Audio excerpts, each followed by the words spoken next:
Alright, so today we're talking about kinetic and potential energy.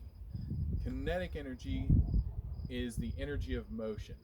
In fact, the word kinetic comes from the original Greek kinetikos, meaning of motion.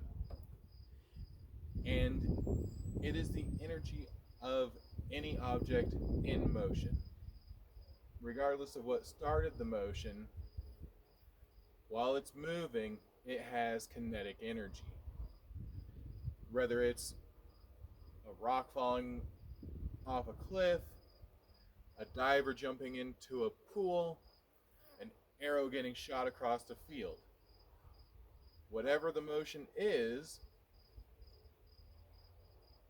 it is kinetic. On the flip side of that, we have the potential energy. Potential energy is stored energy.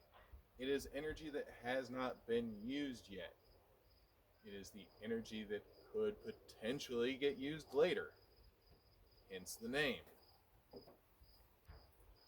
When we're talking potential energy, that can be the rock sitting at the top of the cliff.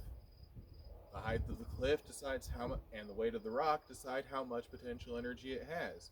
The diver standing on top of the diving board, the diver's mass, and the height that they are at decide the potential energy. The bow also decides the potential energy. The strength of the limbs, the overall raw length that you pull the string back, all of these things can cause compression.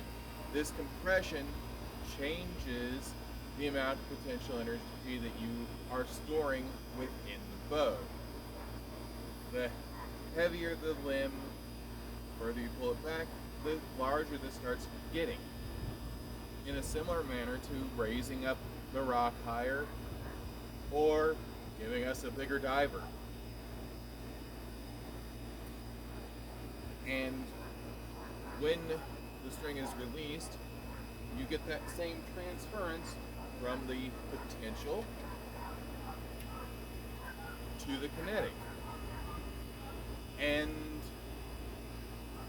it can look kind of nice. When we go from that full extension to the release and the energies transfer, it can make a beautiful sound.